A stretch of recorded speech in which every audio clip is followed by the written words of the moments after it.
on, everybody? Welcome to another episode of the Comixly Podcast, the official podcast of Comixly.com. My name is Joseph, and this is episode number 18. On the program today, we are discussing the movie Isle of Dogs. This is our second of our Wes Anderson series that we're doing. We did the Grand Budapest Hotel 3 or 4 weeks back, and we got Isle of Dogs today. We're going to try to do one a month, so we'll come back in early April with another Wes Anderson movie. But yeah, so Ange and I get into Isle of Dogs today. I think it's a pretty fun episode. Try to keep it pretty light. It was interesting, right? You know, on a lot of these, I think we both try to watch or interact or, you know, read whatever we're looking at that week and try to come up, you know, watch it or, you know, listen, read, whatever, and sort of figure out really strongly what our own opinions are. But it was interesting with this one because we both ended up talking a lot about, like, we watched it, we had our opinions, but then we went and sort of sought out what everyone else was saying, right? So this movie's been out for 3-ish years now. So, you know, the articles and the podcast and the YouTube videos, right, they're all out there sort of on what people's opinions were at that time. That's not something either of us really engaged with when the movie came out, right? That the discourse has died down, which makes it a little bit easier to go look at what everyone was saying. But yeah, it was interesting. So we both kind of did that independent of each other. And we're able to bring some of those opinions into the conversation today, which was really, really nice. And I think helped us both figure out what we felt about it a little bit, but also just, yeah, made for a more interesting conversation. But so yeah, so Isle of Dogs on the program today, and we'll talk about what we're watching or playing. We're playing something for next week. We'll talk about what we're playing at the end of the episode. Hope you enjoy our conversation today, and we'll be back on the other side of this short break. I was really thrown off because you know how they're telling the story, and then the dog says the haiku, but he yells that one line of it. He yells the second line of the haiku, but it's also a very, I guess I didn't think it was a particularly good haiku. So I don't know. That opening was like, right? So it sets up that there was this war between dogs and cats. Should I quick read the Wikipedia? Yeah, read the Wikipedia. Never mind. It doesn't really explain what happened. Oh, okay. I have the Wikipedia right here. Is it? I don't know if that opening is supposed to imply that there was a war between dogs and cats. There's a bunch of cats around, and the sort of main antagonist has... All the bad guys have cats. Yeah, he's always carrying a cat. He has a big cat tattoo on his back.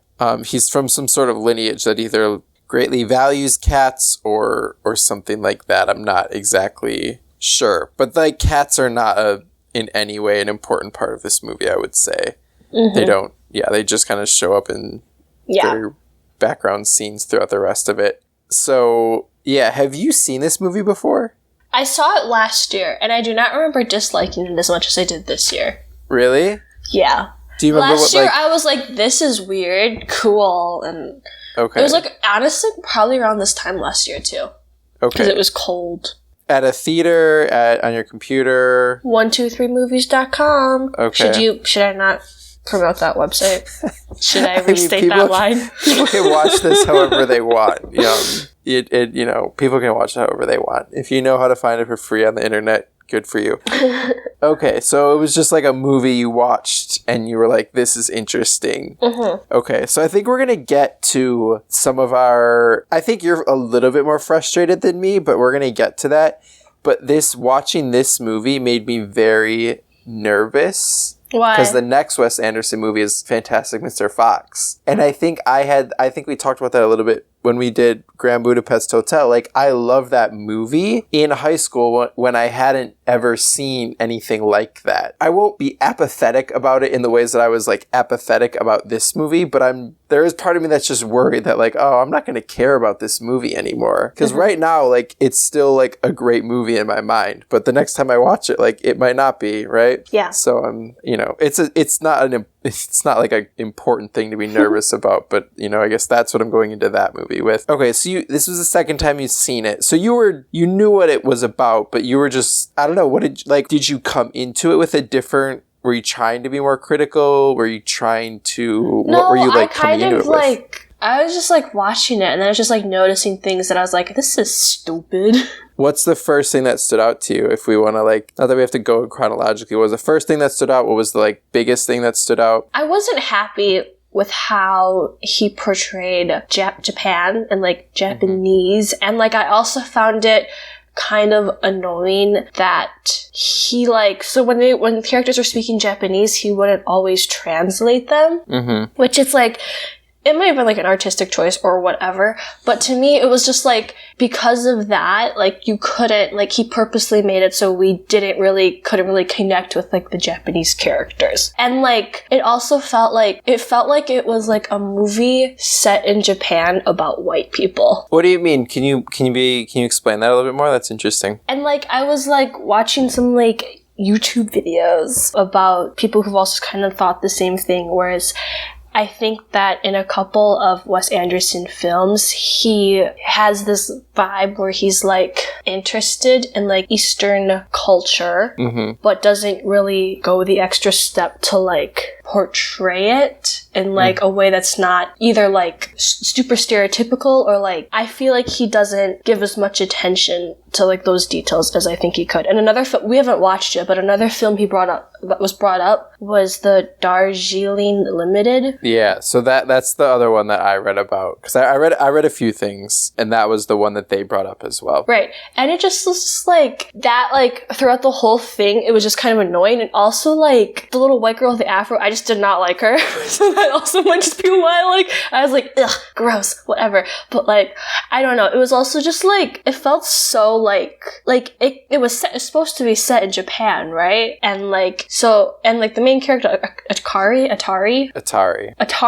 Yeah. is like a Japanese boy, but we could never understand him, and so like he like literally like gave more voice to like these like the white people rather than like, and also like the dogs all spoke English, which like I get because it's like is like an American movie, but like I don't know, I feel like it was weird. Also, I heard that like Calvin was also sitting with me watching, and he's studying Japanese, and like the Japanese that wasn't even like correct all the time. It was kind of like it was put through Google Translate, and then like sometimes like when like they would say like, so in like Japanese language, like there's like words that like sound like American but have like a Japanese like, I don't know, twang to it at the end. I can't think of one right now, and I don't want to make one up. Well, because that would be weird, but that's what he did. So you know how when he would I forget how Atari would say it, but he would say situ. Yeah, like there's words. Yeah, there's words like that, and I don't know if that's actually like a Japanese word, but like there's words that like sound like you can guess what they are because they have like the English kind of root word, but it's like different because it's Japanese. Okay. And I think he took liberties with that, making like random words with like,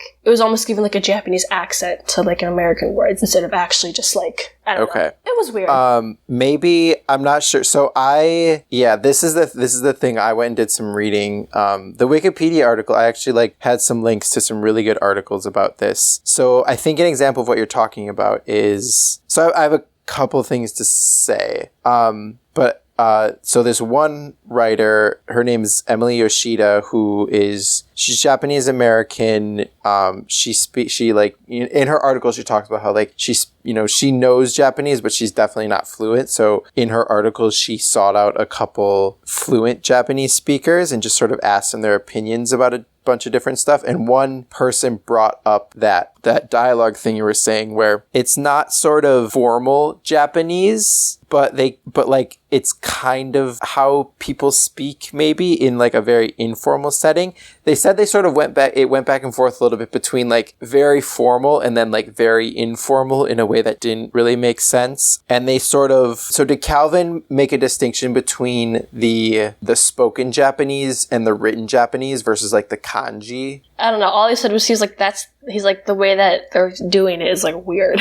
Okay. And in this article, another thing someone said is that the like spoken is like a little bit weird, but like it wasn't for most of the people, wasn't too distracting, but it was definitely odd. But they said that the kanji was a little bit weird, and like in some the kanji was weird in how they chose to like choose it. And like for Megasaki City, you see the kanji at that point, but that's a fictional name. names. So they like, instead of trying to come up with Japanese kanji for that, they just made up kanji, which is kind of weird. Yeah. And then another example, maybe what you were saying, is like for the drones, when the kanji for that shows up on the screen, they used kanji that means machine without person, when instead most people today would say, and I don't want to try to pronounce this, but it's DU/RUN, which kind of sounds like drone, but I'm sure is like pronounced differently. But kind of an example of what you were saying, right? Like it kind of based on an American word, but said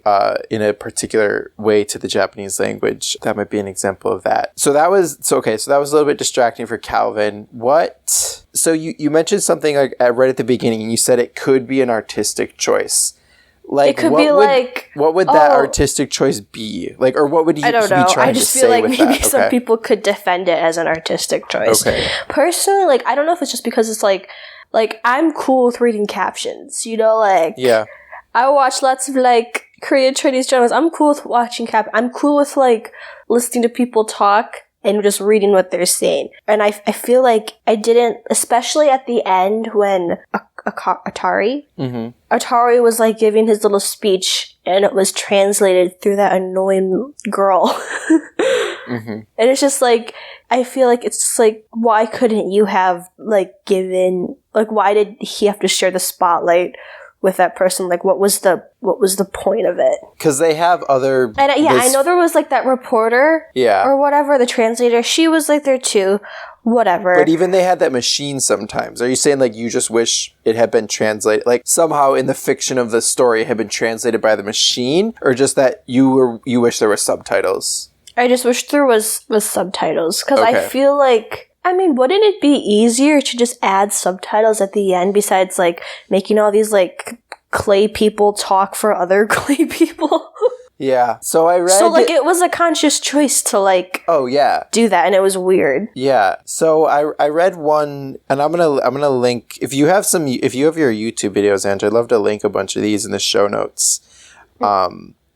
Because I don't know, I don't know if there's a right decision about this, right? Like, just, so the one I read, there was a really good article in the New Yorker when this came out by a fluent Japanese speaker who made the argument that the choice not to subtitle, for the most part, right? The choice not to subtitle the Japanese language speaking or not to subtitle some of the text on the screen sort of removes some of the like, it's a statement saying that this is not explicitly for American audiences, right? This movie is not for like the Western gaze. It's not for a Western audience, and sort of not incentivizing, but just making something that is for a Japanese audience, right? But if it was for a Japanese audience, why wouldn't they like try harder and like the Japanese that they used or like the kanji that they used? Yeah, so this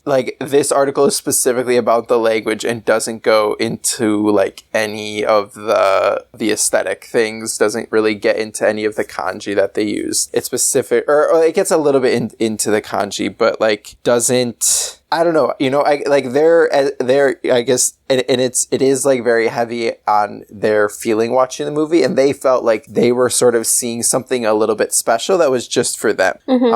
You know, which like is interesting, and if like it's cool, if that, right, if they had that like special connection to them, they talk a little bit about like some of the like very background characters in some scenes are people who are pretty famous in Japan that like we don't know of over here. So like there's a scene, I guess, where there's just like a woman talking on a TV, and that is who is she? She's from Spirited Away. It's the voice of Yababa from Spirited Away. It's just like a woman talking in the background of a scene, right? Or there's like a Japanese version of ER, and when they're in the hospital, there's like a kind of a play on whatever that TV show is, right? And so like I guess that's right. If it like really made that person feel good and they connected to it on that level, like that's cool. But like I think I probably agree more with you, right? I think it's a weird, like, interesting choice that I don't really want to try to defend, because you know, so another thing, reading these articles, I don't know. So was Calvin able to like tell you what any of the Japanese character was saying, or was he in those scenes when you don't get any translation? Not really. So I read a little bit about how like they're, you know, it's not just like made up nonsense or whatever, right? It all makes sense. It's all part of the story, but it's not critical. Like you're not missing a layer of the story. No one said like you're missing a layer of the story if you don't get it, right? Which isn't to say that it's unimportant, but it's not like, you know what I mean? Like if it was, he translated the stuff that was important, right? Yeah. It's not to say that any of the Japanese language was like unimportant, but like the idea that it's like more of a homage or more of something that's like honoring the Japanese language, right? I think that maybe falls down a little bit because, right, you're not missing anything in the story that isn't translated, right? They find all of these sort of, and the ways that they find to like translate some of the Japanese language is like a little convoluted, right? And it seems kind of random in certain parts, I would say, like, oh, why is this getting translated versus like other things? I don't know if you felt that way about like what was translated versus what wasn't, or like how the translation played out in the story. I don't know, do you have any thoughts about that? Nah, I was just too busy being annoyed. Okay. All right, so what's... Oh yeah, I also thought that nothing was like cute to me. I guess I'm not really like a fan of like claymation, just because I have like very distinct memories as a child having nightmares about Wallace and Gromit. Really? So I do not really like claymation, but like... Okay. Especially, like, there was some parts, like, it was fun. Calvin and I, we had ordered, like, some really nice Chinese food, and we were sitting on the couch eating it, and then, like, we were eating it, and then, like, the trash island stuff showed up, and all these nasty dogs came up, and it was just super gross eating and watching it. And then, like, even when, like, the dogs were, like, clean or whatever, it looked like, ugh. I don't know, I did not like the look, but I know that that's more of, like, a personal thing for me. What do you think? Did you think any of the dogs were cute? I thought, like, Nutmeg was kind of cute. I thought the Oracle dog, the way that, I mean, maybe that dog wasn't cute as so much as the idea that it could tell the future, but it actually was just somehow able to know what the people were saying on TV, right? Because that's the same thing. I didn't find them unappealing in any way, right? I think we spend a lot of time with Chief, and I think he's supposed to be pretty unappealing, right? Because he spent so much time on the island. Yeah. I found Atari kind of tough to look at. It was like also like he looks so like pasty and yellow, yeah, and so did the girl scientist. And it was just yeah. Yeah, and he had, like, I didn't know if that was blood, but his freckles were, like, red, and he had, a black eye the whole time. If that was, like, a very unattractive character model. He looked like a Barbie doll left out in the sun for too long.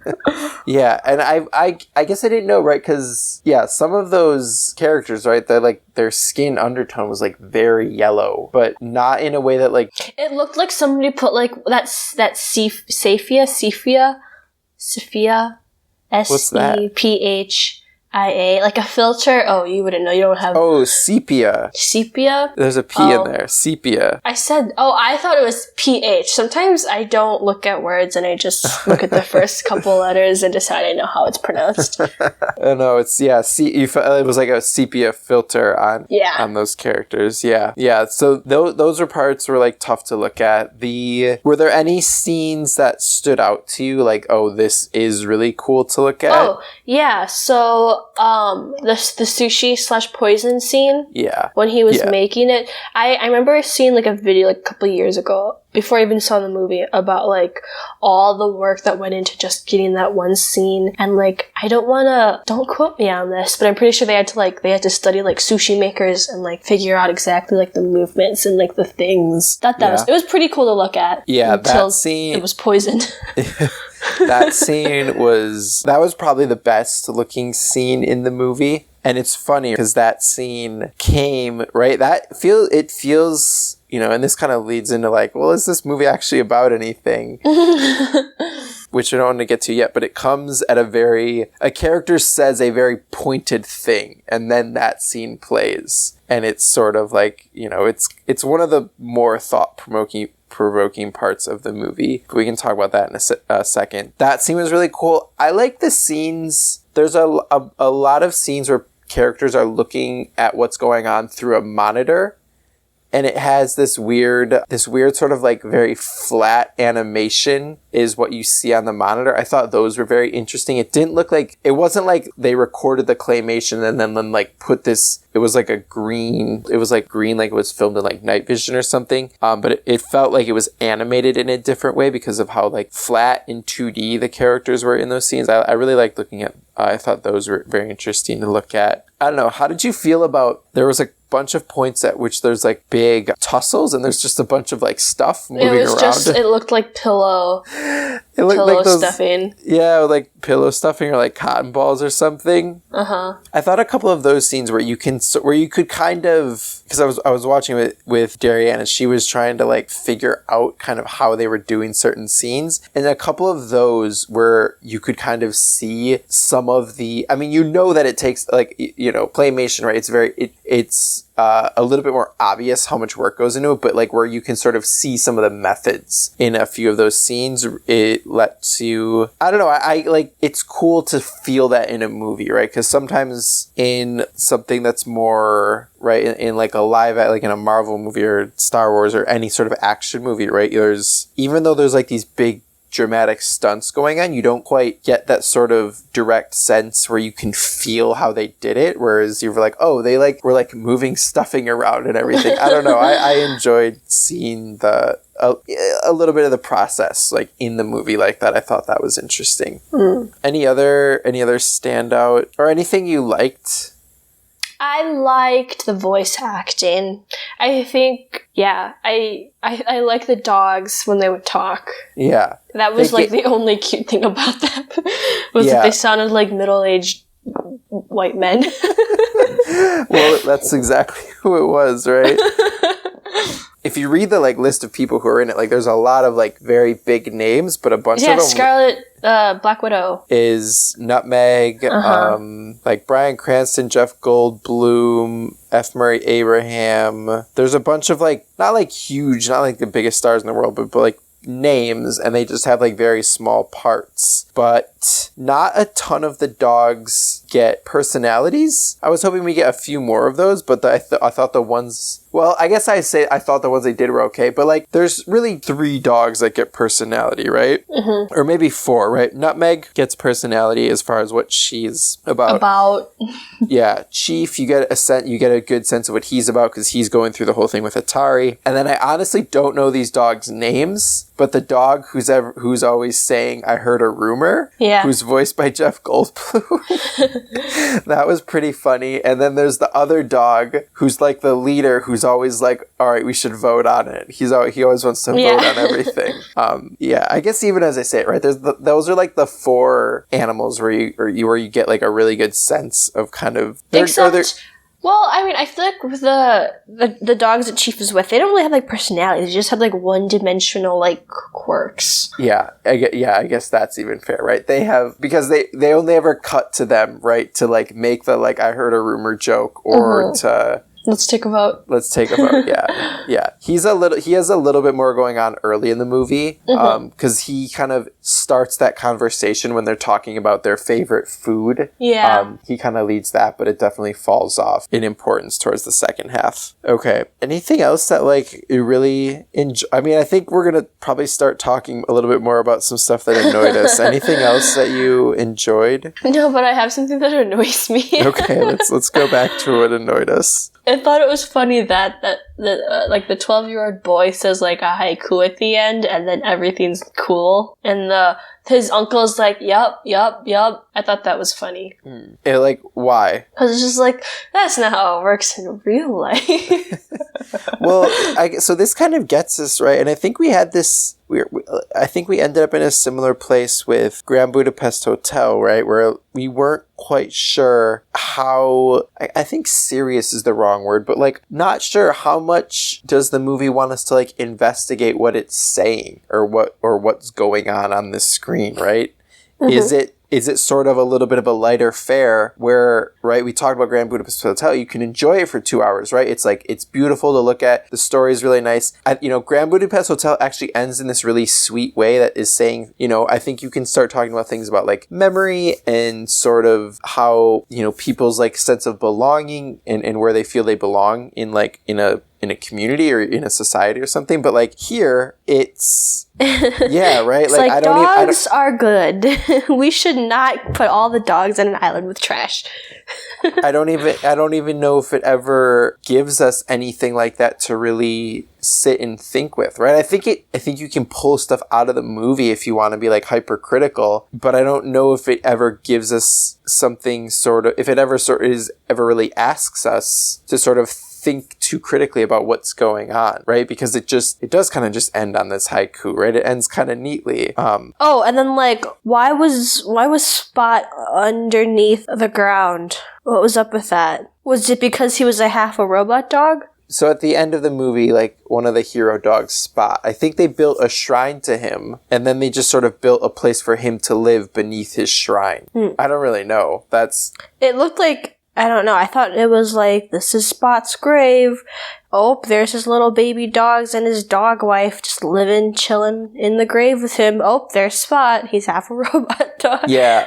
I wasn't exactly sure what that was about, but he was... Yeah, because you definitely get the sense that it's his grave and then it's not, but then he's there. So yeah, that was definitely weird. There was a point when I was like, oh, okay, maybe this movie is like saying something, right? So it's right... It involves that sushi scene, right? So, so in this movie, I guess we haven't laid out too. I think we just got into what we didn't like about it. In this movie, all of the dogs in Japan are exiled to this one island. It's where the humans have been dumping their trash. All of the dogs in this one city have been exiled to this trash island. A little boy goes over there and looks for his dog that was exiled, and he happens to be the mayor's son, and in the process of going to look for his dog, and then he figures out how to bring all the dogs back and sort of uncovers the conspiracy plot, right? That it turns out the mayor sort of hatched this plot to get rid of all the dogs and to kill them all and have there be no more dogs because it was beneficial for his political platform. In the process of undoing that, the little boy brings all the dogs back and he uncovers that there was a serum and everything. And so when he's on the island, when he goes to the island to look for his dog that was exiled, he finds a group of dogs and they're like, he's not here, but he might be on this other part of the island. But the dogs that live on this other part of the island, they've been here for a while, so they're a little bit more intense. We don't really interact with them because we're kind of scared with them a little bit. And it very much others those dogs, right? So it uses words like savage and wild, which are like have very strong connotations as far as like othering groups of people and especially indigenous groups of people. So that was something that stood out, right? It's like, oh, these dogs have been here for a while and they're savages, right? It's words that are like used against indigenous people and to describe them. So I thought that was a poor choice of words would be to put it lightly, I think. But they have to go, he thinks that his dog that he's looking for is with these other dogs. And so he's listening to someone describe these other dogs, and this dog describes these other dogs as cannibals, right? I think he says like they eat their own kind or something. And then it's like a harsh cut to the sushi scene, right? Where a chef is preparing, like it's right? It's absolutely beautiful, right? But he's preparing sushi, right? So he starts with a raw fish that he like stabs to kill and then gut and then chop into these 3 little beautiful pieces of fish that he like blow torches. He has a crab that's alive and like trying to get away, and he takes the shell off and prepares the crab, and then he sort of is dealing with this octopus tentacle. We'll put a link to the scene. Like, it is a beautiful scene, right? But it comes right on the back of this statement where he's like, these other dogs are cannibals, right? And then it's showing like, oh, but humans, right? Like saying, maybe not saying, right? But just showing how we consume live animals as well, right? Like, we're not precious about, right? We can be precious about like not eating other other humans, right? Which is good, but like we're not precious about other live animals, right? Which I don't know. And it was like, oh, like that's kind of interesting, right? Because they're showing us something really beautiful, but it's sort of juxtaposed against this statement that came right before it. And I was like, oh, is this like something the movie's going to carry through and comment on? But like, it never comes up again. It's just like a thought, right? It's just something that's like thrown out there, and like maybe you could think about it, and it's interesting place to think about, but like doesn't mean anything, right? Like, I don't even think the movie cares if you think about it that much, right? I don't know. Did you pick up on that at all? Yeah, because I mean, at the end of the day, it was about dogs. Well, but what do you mean when you say it was about dogs? Like I don't know. Like, for me, it's like I definitely didn't like come away being like, yes, that's like a message I can apply to my own life. But what message? What is that message? There wasn't any. Oh, okay. Jeez. What message? Okay. No message. Oh, okay. I think we said, I feel like we've had this conversation for the last couple of things, right? We said this in our Alice Wasn't Dead episode a little bit. We talked about it in the Grand Budapest Hotel. Like, not every movie needs to do that. I think we should change our podcast, the name to Everything is Meaningless. I like our name. I like the name of our podcast. No, not every movie needs to do that, right? I think because I think we came away from the Grand Budapest Hotel like this can just be aesthetically pleasing, right? And I think that's okay. Except for me, it personally wasn't very aesthetically pleasing. But yeah. Oh, you did? I thought you did like the Grand Budapest Hotel. No, I thought you were talking about Isle of Dogs. No, I think we came away from Grand Budapest Hotel being like, it's okay if something's like kind of aesthetically pleasing. It's telling, right? It's not telling a real story, but it's telling a story where, like, with some heart to it, right? Those characters are realized. Those characters have depth, and you understand why they're doing the things that they're doing, right? And like you never get this sense that like, or you're never sort of wondering why anyone's doing anything, right? Or what the purpose of any of this is. But I did feel like that a little bit in here, right? Where like, I didn't quite know why any of this was happening. If you want to be like really broad, it's like a story about corruption, but like not really. That doesn't really matter because once the little boy brings the dog back and gives his speech and says a haiku, like it's fine, right? I mean, if it's about anything, right? It's about the relationship between like a boy and his dog, or between like people and dogs, right? About how like that's a special and valuable relationship. But I don't think the movie like doesn't take the time to commit to saying something about like the value of animal life versus human life, right? Do you think the movie has something to say about that? No. Like, because it's not even that, like, it wasn't really even about, like, a comparison of, like, animal life and human life. It was just, like, these dogs had a disease or whatever. Mm-hmm. But then in the end, it wasn't even about the disease because they had the serum. Yeah. So, I don't know. Yeah. And, like, there's part of me that wants to be like, well, it could be about like how humans, like everything's disposable, right? Like we'll throw all our trash on an island and we'll throw all our dogs on an island, right? It could be like, or there's like a thing about how, right, we're like in the middle of a pandemic, right? And like these dogs get sick, and instead of, even when they come up with a cure for the disease, right? It's not politically valuable, right? So get rid of the disease and the scientists and, right, use the sickness and the dogs to like further your political gain or whatever, right? But it's just like, I don't... Did you think that doctor in the movie was Dr. Fauci? Well, no. I mean, it's like Wes Anderson didn't... Isle of Dogs is secretly about COVID-19. Was the gross, wrinkly, tall guy that looked like the bad guy from Ratatouille, was that supposed to be Trump? Yes, it was. Yes, Wes Anderson knew 2020 was coming, and he made He was trying to tell us this. See, he was actually trying to tell us something. He should have been more clear, asshole. That's so rude.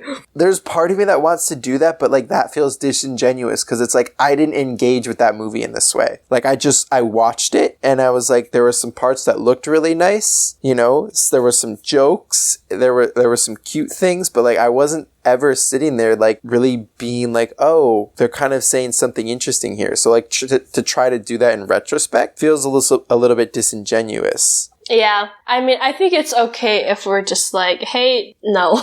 Yeah. It kind of makes me want to do that, right? Is because, and I think we're going to, because I have some few things about like this, how like it did feel like a little bit orientalist to me, right? Like I'm like a cis white male, like, right? Like it's not in any place in any way my place to like be upset or like have a strong opinion about this, right? But the idea that it's set in Japan is so prevalent. It's like you're constantly reminded of it, right? Like all of the names, like Atari, like I made a list of the names actually. Like people's random names just have like words that you know are Japanese, but like I guess I don't like I don't know if Atari means anything, right? I know it's a video game system that was invented in Japan, right? But some of the other names were Suzuki, Kobayashi, Honda, Katana, Saki, and Yakuza, right? All things that I know are Japanese, but I don't know if people's like Yakuza is like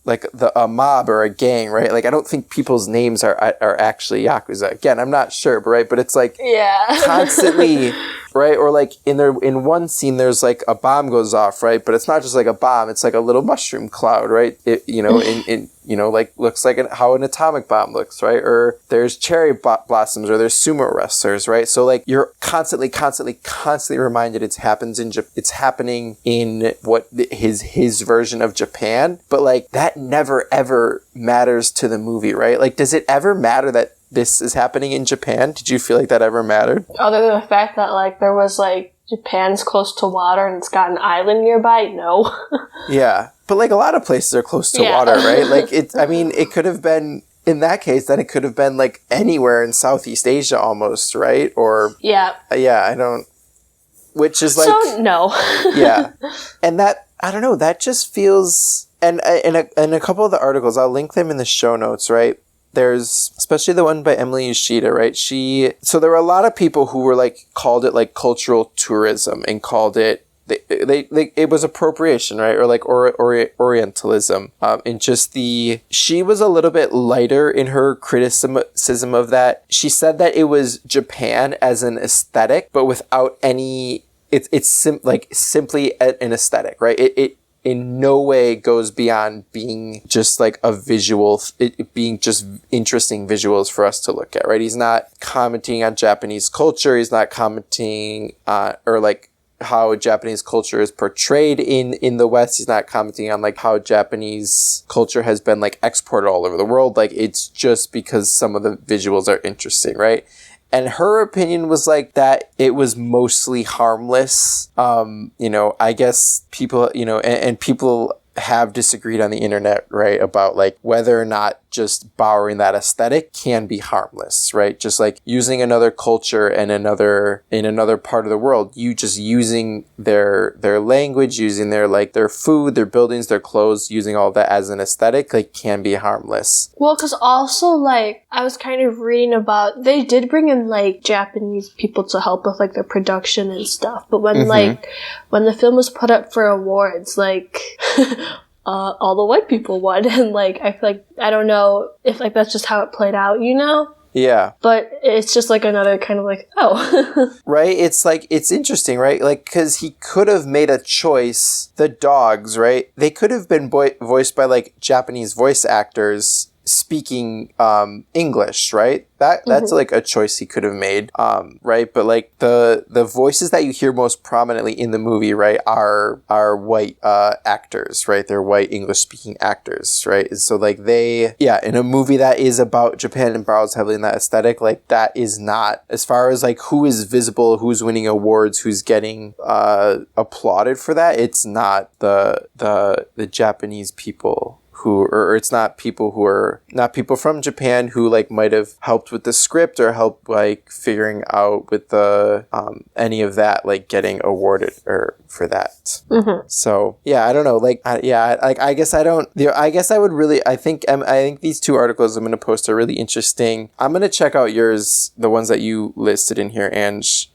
see what those say, because I think it's interesting how, I don't know, I guess, do you feel like it's irresponsible and like that it shouldn't be done, or, you know, because like I think if it's like bad enough for a movie where if that was like a, you know, I guess, and no movie's like coming to mind off the top of my head, where a movie where like that is done like really irresponsibly or really horribly, I would be like, yeah, maybe just don't watch it, right? Like, yeah. But like, would you say like it's people shouldn't watch this movie, or like people should watch it and then try to engage and think about that? I don't know. Personally, I don't think I'm going to watch it anymore. Not because, like, I'm protesting or anything, but I just, I feel like I'm just not going to be interested in watching it again. Yeah. You know, where it's like, I feel like I could come back to Grand Budapest Hotel in, like, a couple years. Yeah. And watch it again. Yeah. But I don't know, because like a lot of people did like it, you know? Like Kelvin like really immediately checked the Rotten Tomatoes score after watching it. And I was just like, oh. So I mean, just because it's not my cup of tea doesn't mean other people wouldn't enjoy it. And like, I mean, yeah, I don't think it's like super, super like harmful, or like maybe it is to some people. I feel like, I don't know, do whatever you want.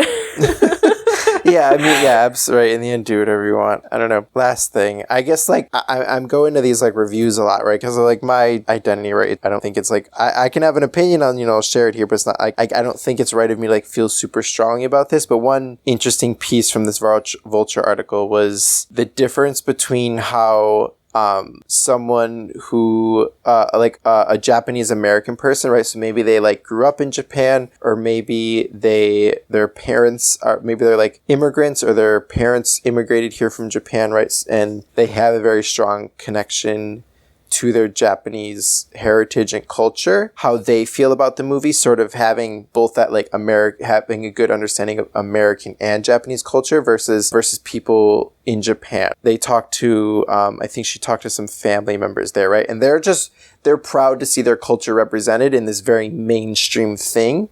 Yeah. Whereas over here, we're sort of thinking about, like, are we representing that culture? Are we doing it justice, right? Are we representing it in a sort of just and a fair way that doesn't rely on harmful stereotypes or harmful tropes about these people, right? So even that sort of distinction, I think, is interesting. And yeah, I don't know, right? I guess this, just even the fact...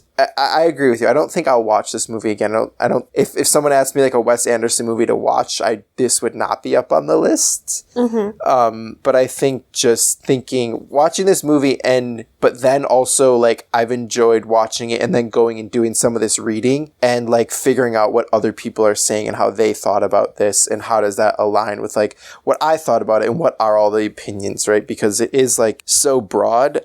And also, like, it would probably be different, right? But it's like, this movie came out a while ago, right? So people aren't, like, mad on the internet about it right now, right? It might feel different if it were, like, people were, you know, if this, like, had just come out and if the discourse felt a little bit more intense. But it's good to, you know, in hindsight, it's kind of interesting to see what people were saying. Yeah. Anything else you want to add? Do you want to give us a haiku about... You've given us haikus before. I don't know. Oh, I don't actually know. I don't know if any of your haikus made it onto the podcast. What?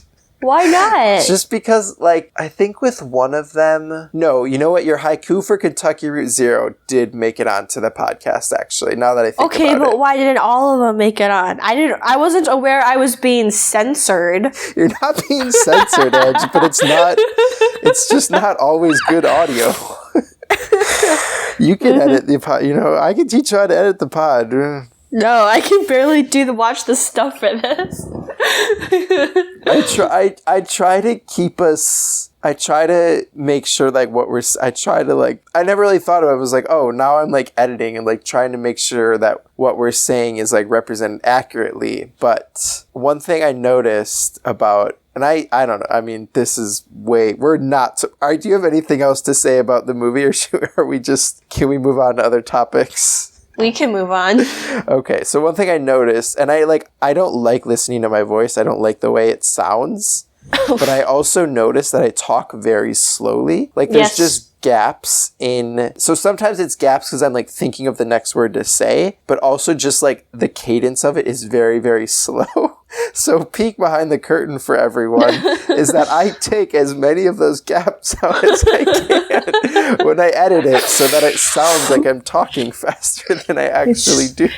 The audio person's version of Photoshop. It is a little, yes, it is absolutely that. It is a little bit different version of myself that people hear. Nice. But I don't know. I've like thought about it. Like, I don't know, how do you make your, I'm conscious of it, but I don't know how I make myself talk faster. You know, I don't. You just do it. Well, I'm working on it, everyone.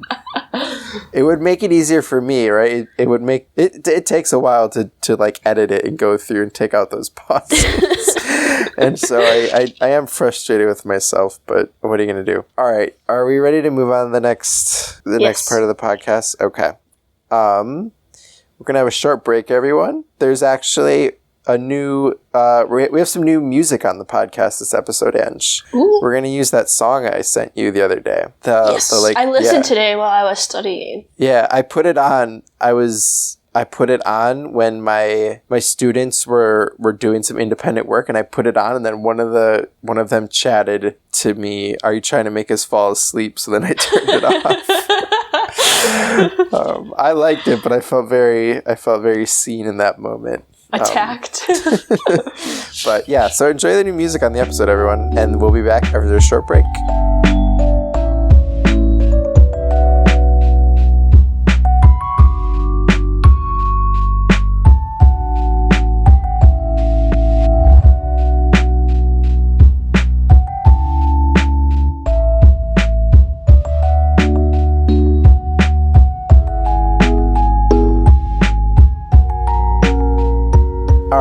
Back with our one-shots for the week, the things that we're enjoying through this week. Not through this week. The things that we are enjoying this week. I don't think, maybe we did enjoy Isle of Dogs so much, but this is something we did enjoy. And what do you got for us? Okay, I was between two things, so I'm going to talk about both of them. Okay. I watched Ted 1 and 2 for the first time. Oh, I very much enjoyed it. Okay. What made you watch Ted? Because I kept on seeing, like, clips come up on TikTok on my For You page, and they all looked really funny. Wait, and like the same clip? Like, is there a specific scene in the movie? Specific scenes, like just like random funny clips. Wow, okay. It wasn't as like dirty as I thought it would be. There was like a lot of swearing and like weird comments, but I don't know. It's not as dirty. It's very much implied that teddy bear has sex with a female woman in the back of a grocery store. Oh, yeah, I forgot about that part. Yeah. Okay. Ted 1 and 2. So, like, disappointed? Were you like, I don't know, do you get why it's... The first one was better than the second one. Okay, I would say that's definitely true. It was also very weird to watch it, because we watched it in a row. Yeah. And so, like, they were getting married, and then, like, he suddenly divorced, and I was like, what? Yeah. Like, I think, did she just, like, not want to be in the movie again? Like, what was that decision? And it was funny that the girl who played Amanda Seyfried didn't know who Gollum was. And she was like, oh yeah, she's a model. Did you sit down with the intention to watch both of them, or were you like, oh, the first one's pretty good, let's put the second one on? I just wanted some laughs, man. Oh, did you laugh? Like, yeah. Okay. Okay, if you wanted to laugh, then okay, and you did. That's good. Yeah. Okay. All right, Ted. Okay, but then after watching Ted, I don't watch a lot of anime, but sometimes I just get in the mood where I just want to watch some anime. So I started it yesterday and I finished it today. Erased is one season on Netflix. I made Calvin say the Japanese name over and over, so I'm going to try to say it. Are you ready? Okay. Are you ready? Mm-hmm. Okay. Boku dake gai nai machi, which is the town where only I am missing. I definitely looked it up on Wikipedia. Anyways, I thought it was pretty good. What's it about? And it's about this dude named Soturu, And he possesses this ability known as revival, which sends him back in time to moments before a life-threatening incident, enabling him to prevent it from happening again. When his mother is murdered by an unknown assailant in his own home, Satoru's ability suddenly sends him back to 18 years into the past. Now an elementary schooler in Hokkaido again, Satoru is given the opportunity to not only save his mother, but also prevent a kidnapping incident that took the lives of 3 of his childhood friends, 2 classmates and 1 girl. That was from the Wikipedia, if you couldn't tell. Yeah, no. Okay. It was, nice. yeah, and, okay, so it's only 1 season, 12 episodes, 20 minutes each. Pretty good. Very, okay. Actually, I would talk about it on here. Yeah? Where did you watch it? Netflix. Okay, and it's also on HBO Max. Oh, it is? Okay. Okay, so it's a little bit like a murder mystery-ish with, like, some superpowers, or... Yeah. Okay. Yeah. Okay, I'll have to check that out. Erased. It's called Erased. Erased. That's the English language. Okay. That's nice. how you can find it. Nice. I was... actually looking, I've heard of like a couple anime that are like I've thought was interesting. There's like one of the podcasts I listened to, the person on it, they watch a lot of anime, but they've talked a lot about they did like a whole episode on like sports anime.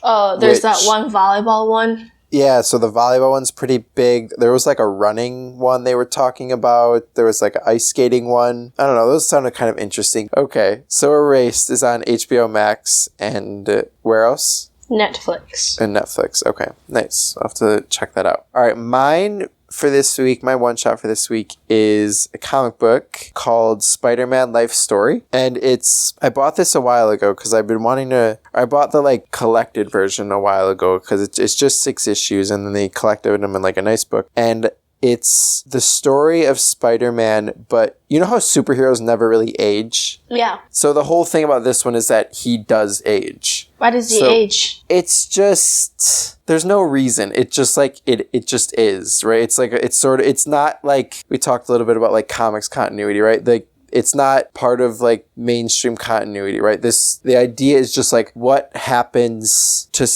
how does like Spider-Man's view of what he's doing change as he gets older, right? Because if you're always like 26 years old, right? Then like maybe, if you're perpetually 26 or whatever, then like maybe how you think about like what your role as a superhero is doesn't change too much, right? But if you start out as a teenager and, so it goes by decades, right? So it starts in the 60s and then the first in each of the issues is like 1 year in a specific decade. And so I think the first one's the 60s, right? 70s, 80s, 90s, 2000s, 2010s. And it's, so, it's interesting because, he starts off, he's like a kid in college, right? And he's seeing everyone go off to the Vietnam War, right? And so this is like, because he's in college, he's not going to get drafted, right? But he feels this like really strong responsibility to protect people. And he's like, well,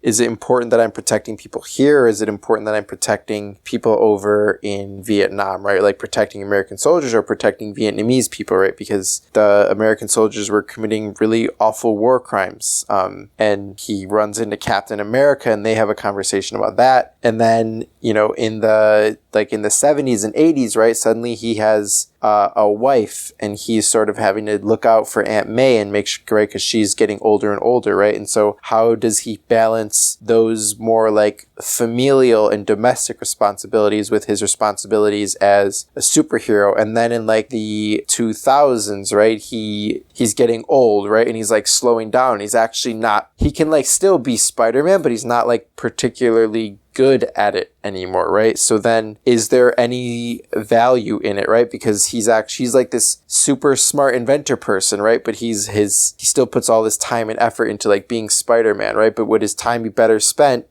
helping society with like the technology or the things that he could invent, right? Or like he has a lot of money, like what, helping society that way. And so it just, how do his priorities and responsibilities change and how does that interact with him being Spider-Man as he goes through a whole life, right? And it's sort of like if you're sort of familiar with Spider-Man, a lot of like the big moments from Spider-Man legend or mythos or canon are there, right? So in the 2010s, like Miles Morales, he's helping mentor Miles Morales, who's going to be the next Spider-Man.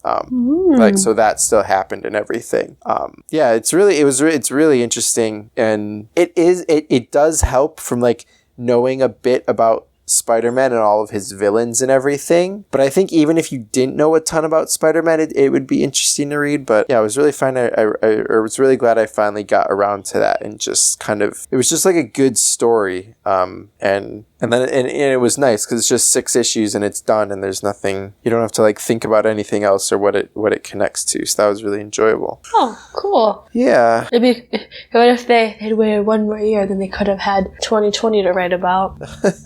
Yeah, he could like, what would Spider-Man do in New York? Would he have been a pandemic? masker or an anti-masker? Ooh, well, he wears a mask, so I feel like he would be a masker. I guess so. Yeah.